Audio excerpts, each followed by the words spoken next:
अस्सलाम वालेकुम। क्या हाल चाल है बच्चों? आप लोग ठीक ठाक हैं? So without wasting any time, हम जो हैं we are going to start our lecture today. This is the lecture 2. The first lecture was all about introductory session. So in the last lecture we discussed about electric machines, what are electric machines, and somehow their importance and utilization in our lives. So what we are discussing today, as in the previous lecture, we studied about the basics, um, three machines that we are going to discuss in our course. So they are transformers, generators, and motors. So the important thing that is involved in transformers, generator, and motor is the concept of rotational motion. In the FSC, you already have an idea about rotational motion. What is rotational motion? It is actually uh, when anything is rotating around a fixed axis, the motion can be termed as a rotational motion. It is somehow different towards from the linear motion in such a way that we have a certain axis around which it has to be rotated. So normally all the electric machines are rotating around an axis, and that axis is actually called the shaft of the machine. ठीक है, आप लोगों ने normally जो है देखा होगा कि मशीन की shaft होती है, वो shaft वो certain part है मशीन का जिसके अराउंड जो है वो सारी की सारी machines have to be rotated. ठीक है, so because in all the machines rotation is involved. Why rotation is involved? Because interconversion of energy is involved in it. ठीक है, so that's why it is very important to understand the concepts of rotational motion. आपने already we have discussed about rotational motion in FSC, that we have a angular displacement, angular velocity, angular acceleration. We have a torque whenever we have a rotation is involved. So let me revise you all of these concepts once again, because later on we are going to use them in our all the course. In or throughout the electric machines, we are going to utilize the concepts of torque, concepts of linear motions, concepts of angular velocity, concepts of angular displacement like radians per second, etc. So we need to know, we need to revise all of these concepts. Conventionally, all of the rotational motion, we have to take a certain convention, and that convention that we are using throughout this book is the counterclockwise and the clockwise. If the rotation is called as positive if it is counterclockwise, and negative if it is the clockwise. So throughout we are going to utilize this convention in this course of machine.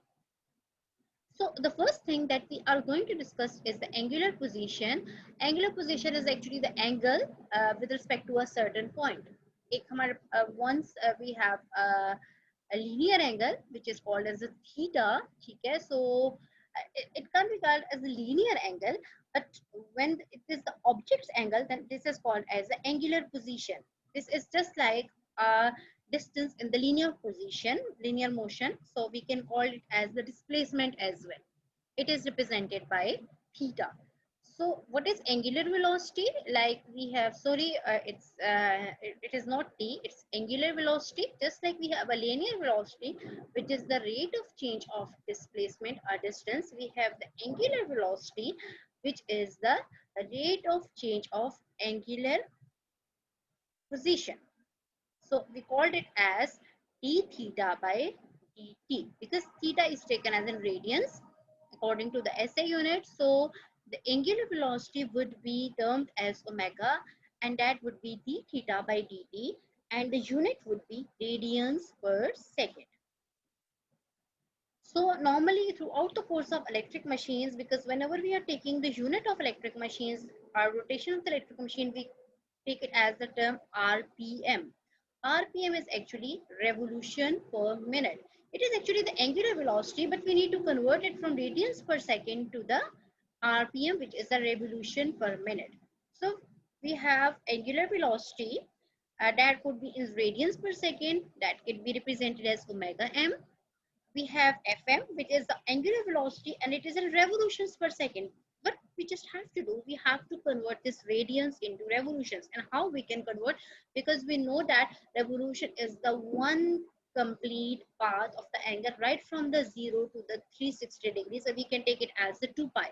So whenever we are going to multiply this radians with the 2 pi, we can convert them into the revolutions. Second would remain same. And nm is actually the angular velocity, which is the speed of the machine, and that is taken as the revolution per minute, which is called as REM. So throughout the course of electric machine, we would see what is the speed of the machine, what is the speed of the motor, that could be labeled as, that could be termed as RPM. So we are using the term RPM, which is angular velocity in revolution per minute. There is nothing the difference in between them, but just the difference is the unit of the velocity. That would be the only difference.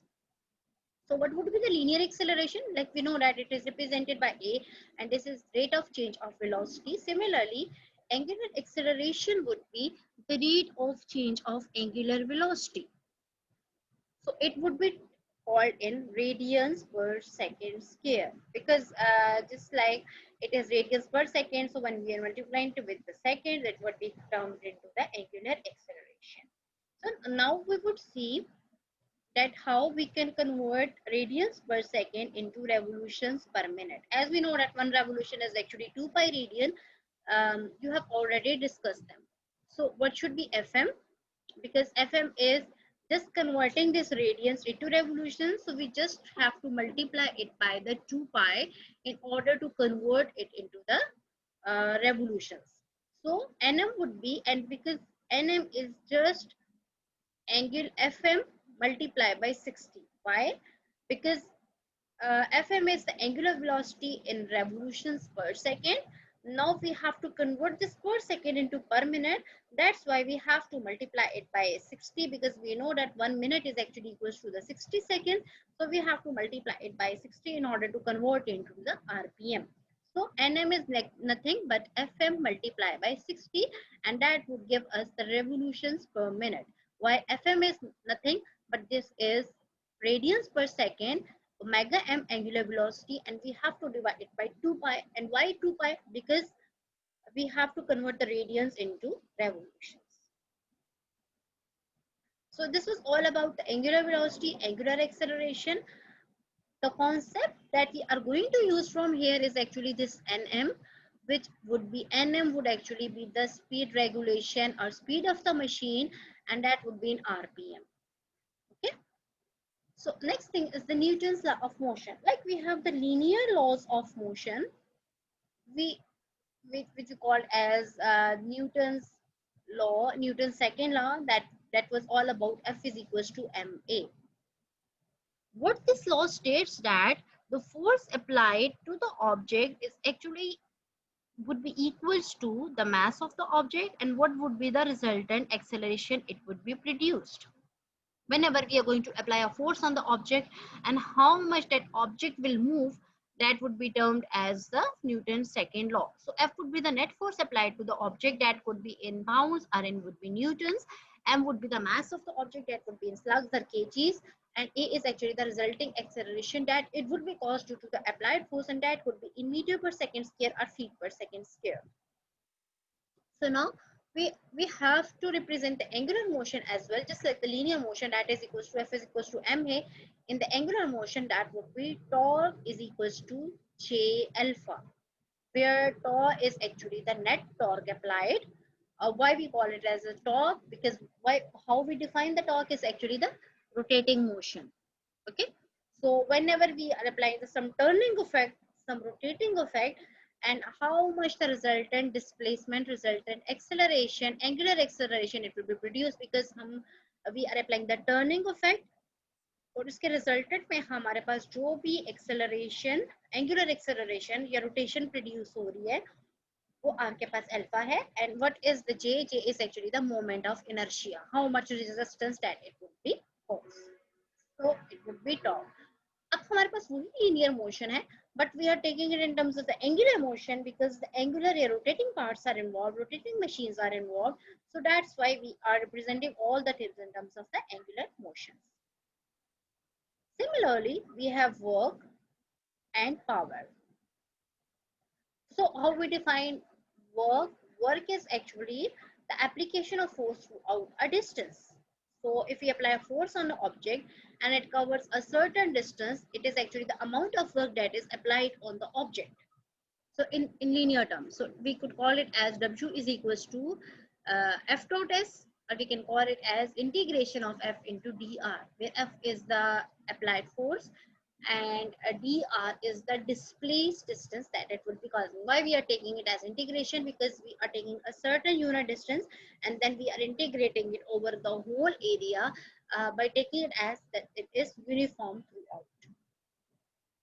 If the force is constant and the collinear with the direction of the motion, it's like we have a surface जहाँ पे constant force apply हुई है and it is actually in the direction of the applied motion, so it would be W is equals to FR.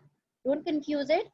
F is actually the applied force and R is actually the distance that it is covering, the object is covering. So if we are going to define the work in terms of angular motion, it would be application of torque through an angle. Like we are applying a certain amount of torque on the object, and what would be its resultant rotation that would give us the angular work. So there would be no hard and fast rule. It would be just like W is equals to integration of torque into d theta, where torque is just like the angular force and theta is just like the angular distance. So if the torque is constant, it could be W is equals to T theta, torque theta. Okay. Similarly, we have power. Power is actually the rate of change of work. So power is actually dW by dt. And if we are going to represent W in terms of the applied force, it would be FR if the work is constant throughout. और अगर हम यहाँ से देखें, it would be F into dr by dt, where dr by dt is nothing but this is the linear velocity. So we can take it as that the power is equals to applied force multiply by the velocity that it is covering. The unit would be, normally we are taking it as the watts, it could be joules per second. Joule is a unit of the work and second is a unit of time. It could be horsepower, it could be foot lbs per second. In throughout the machine course, we are taking this bar as the horsepower because you have already saw whenever we are going to buy a certain machine or we are going to rate a certain machine, the unit would be in the HP, that how much horsepower of the motor is. So similarly, for the constant torque, the power of the shaft of the machine is given by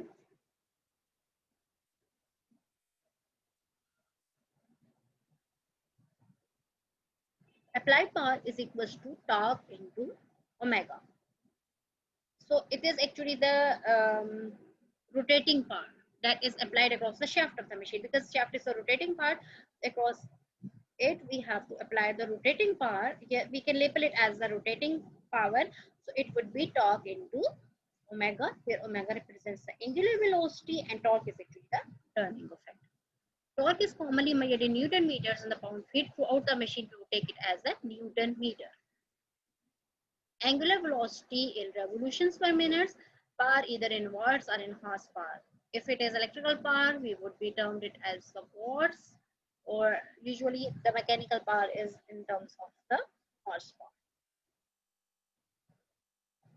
So all of the electric machine is based on the concept of the magnetic fields, through which energy is interconverted right from the electrical energy to the mechanical energy and the mechanical energy to the electrical energy. So all of the motors, generators and transformers are based on the concept of the magnetic fields.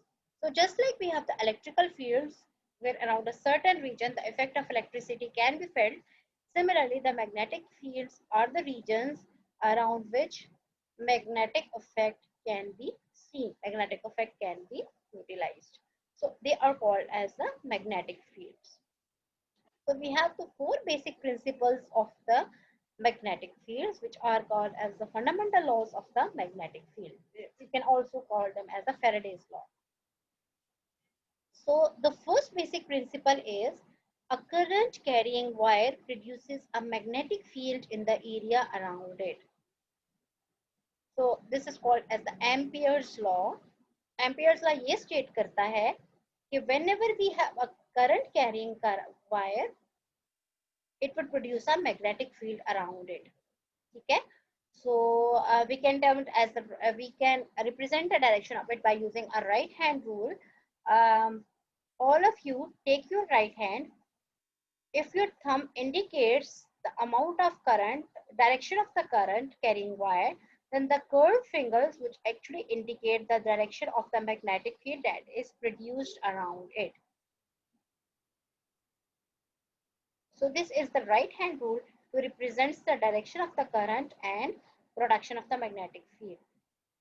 If you tilt your thumb upside down, so the direction of the current would be downward and the direction of the magnetic field would be in the counterclockwise direction.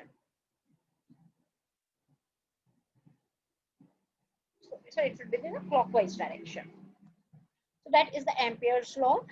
We are just going to revise them here. Later on, we will discuss them in details. So actually, the first basic principle, Ampere law, is actually the base of all the magnetic field that we are going to utilize to understand the concept of the electric machines. The next one is a time-changing magnetic field induces a voltage in a coil of wire if it passes through that coil, which is the transformer action. Whenever we have a rate of change of flux, there would be a voltage induced in it. All of the transformer is based on this principle. The third one is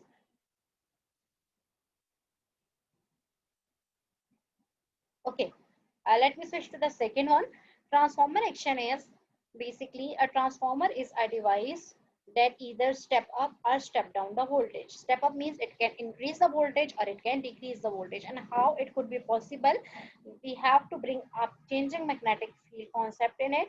Whenever we have a changing magnetic field, so there would be a voltage induced. So depending on the number of turns that we are using, the voltage would be either step up or step down.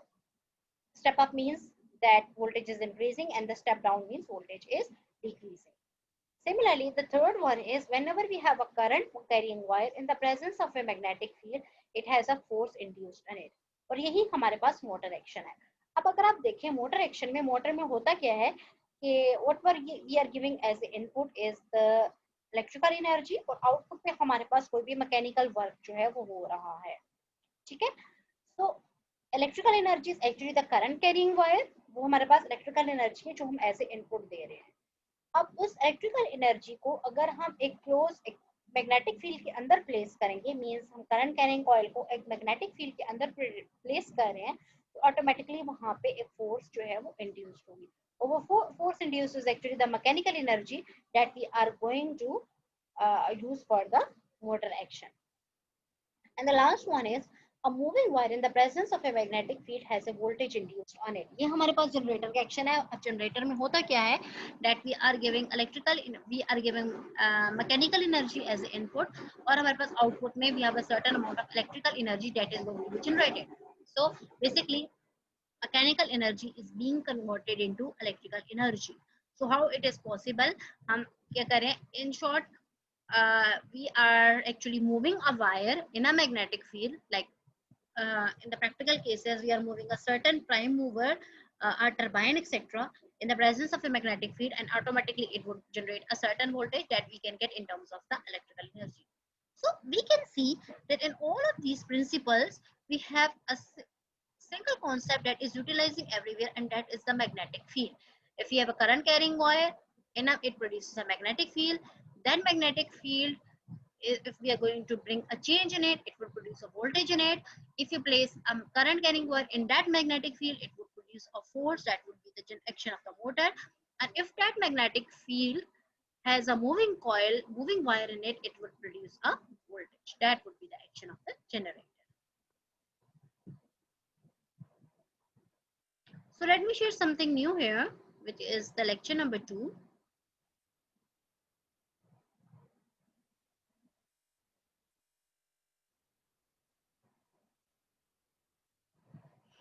And in lecture number 2, we are going to start from production of the magnetic field.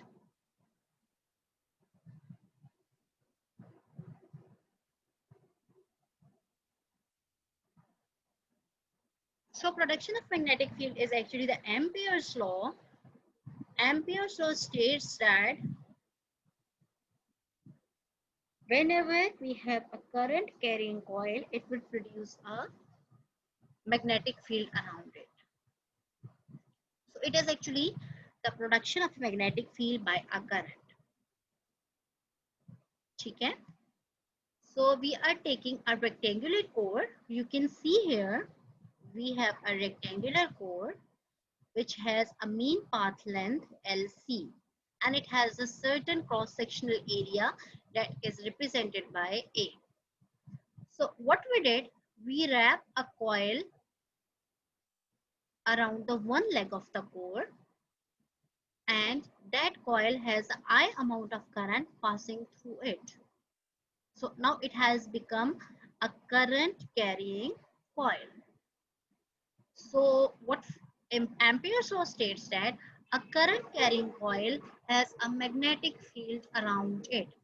So if this is a current carrying coil, it will produce a magnetic field, and that magnetic field has to flow around the core, and the flow of the magnetic field is actually the flux that is represented by phi. So phi is actually representing magnetic field, I is representing the amount of current that is applied across it. And this coil has n number of turns. So we have turns, you already know, and we are saying it as it has the n number of turns. So how we can say that H dot dl is equals to I net, where H is actually the magnetic field intensity. What is the intensity of the magnetic field that is going to be produced is actually represented by H. I net is actually the total amount of current that is applied across the core. Why we are taking it as the I net? Because we apply I amount of current and we have the n number of turns in it. So I net would be the total number of net current, that would be n times I. Sorry for the interruption. H is the magnetic field intensity. dl is the differential length across which this magnetic field, across which the current is applied, and how much magnetic field would be produced. Integration is actually the whole area we are going to take. हम कर क्या रहे हैं? We are taking a unit length, ठीक है? उसमें हम as को कैलकुलेट करके हम इसको पूरे के पूरे एरिया पे डिफरेंशिएट कर रहे हैं, ठीक है? सो इंटीग्रेशन वही होती है, एरिया अंडर द कर्व, और ये जो सर्कल है यहाँ पे, that is indicating it is any closed path. Close path means कि यहाँ पे कोई इंटरप्शन या disruption नहीं है. So H is the magnetic field intensity produced by the current I net, and I net is the net current passing within the path of the integration. The magnitude of the magnetic field intensity H applied over the entire length L is equals to net current applied.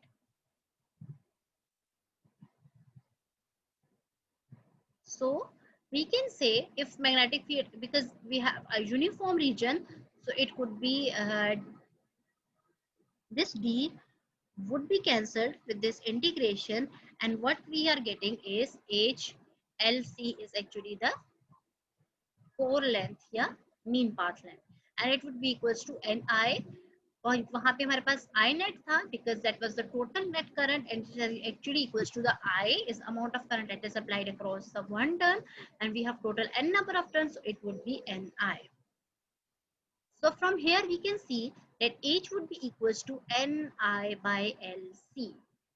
This is actually the magnetic field intensity, and it is actually equals to the number of turns, how much amount of current is applied across the turn, and what is the mean path length of the core.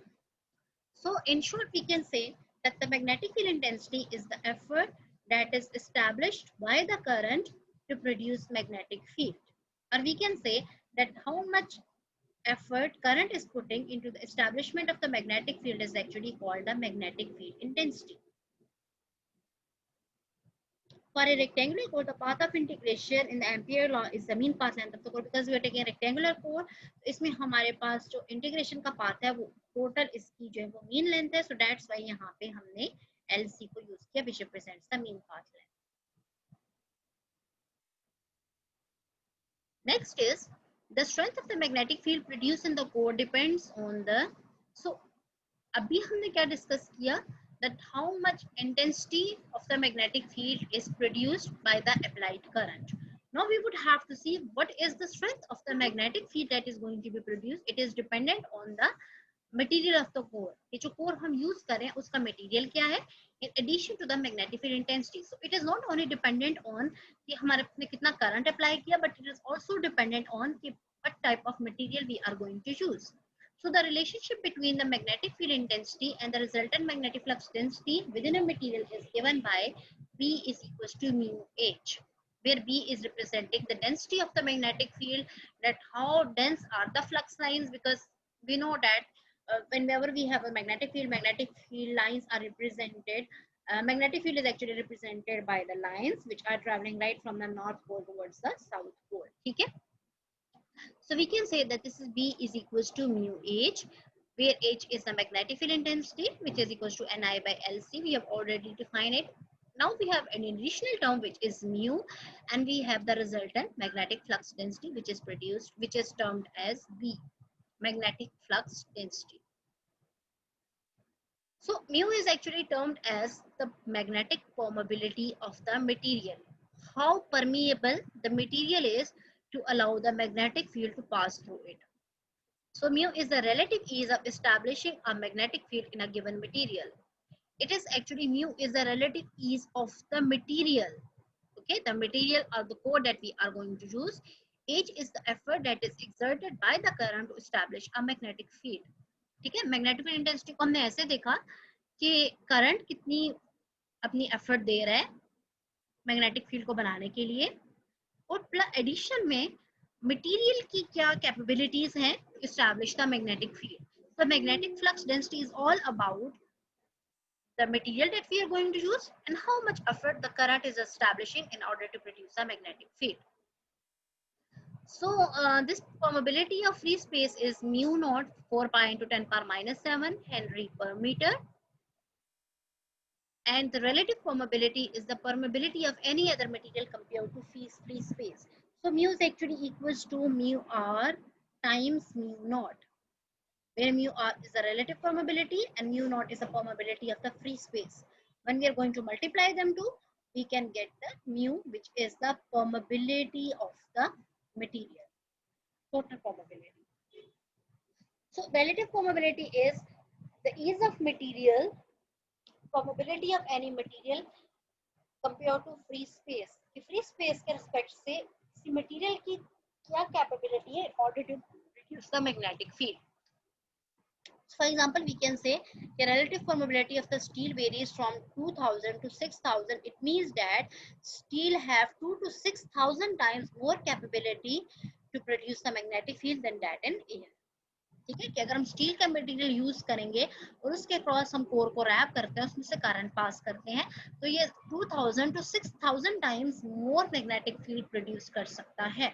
Means compare to कि अगर हम free space में वही जो है वो current carrying coil है. ठीक है, so it means that it is not only dependent amount of current that we are going to apply across the core, but it's also dependent कि हम कोर का कौन सा मटेरियल यूज करें. अगर हम अच्छी कोर यूज करेंगे, अच्छा मटेरियल यूज करेंगे, तो हमारे पास उतनी ज्यादा मैग्नेटिक फ्लक्स जो है वो प्रोड्यूस होगा. High permeability of the steel implies flux will tend to flow through the iron and will not go out. इसका मतलब ये है कि high permeability का मतलब ये है कि सारा का सारा फ्लक्स जो है, most of the flux will remain inside the core, और flux leakage के chances हमारे पास कम से कम हो गए. Flux leakage means कि जो flux outside the core जा रहा है. I think so that is enough for today. अब जो magnetic field produce हो रही है, how magnetic field is going to be produced and what should be the resultant flux and the resultant magnetic circuits we would see. Let me finish this magnetic flux as well.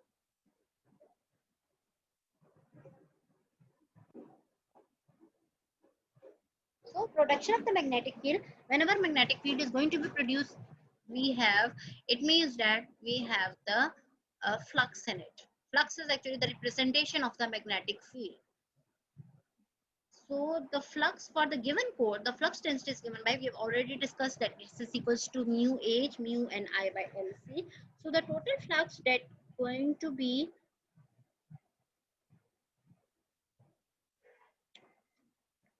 the total flux,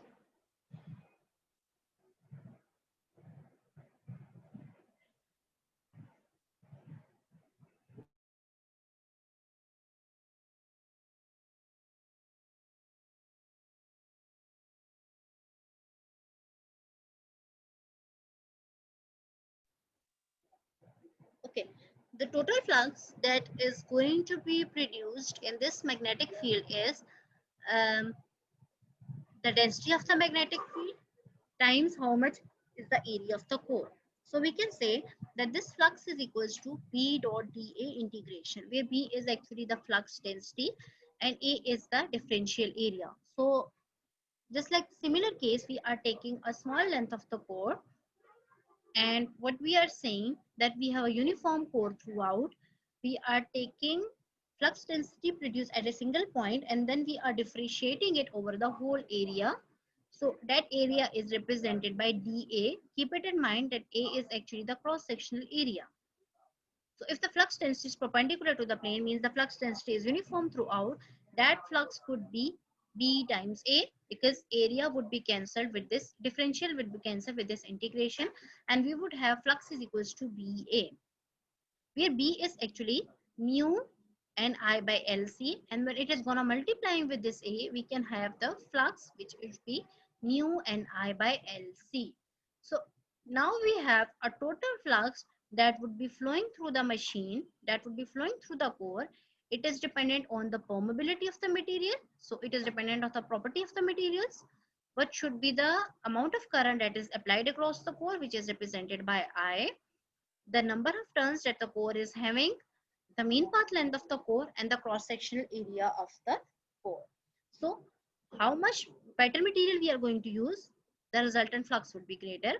How much amount of current that we are going to apply, the resultant flux would be better. The number of turns, the bigger number of turns would also result in the better flux, and also the area of the core. The more would be the size of the core, the more flux would be flowing through the core. I hope so it would be all about today. So in the next lecture, we would move towards the magnetic circuits. Just like we have the electric circuits, we have the magnetic circuits. What should be the MMF, what should be the reluctance, what should be the flux. And later on, we have to solve certain numericals of it in order to understand you the concept of the flux and magnetic flux density, and how we can calculate a certain flux in a magnetic circuits. If you have any queries, we can end up in a lecture online question answer session in which we would discuss all of your queries. I hope so. That is enough for today. Take your time. Allah Hafiz.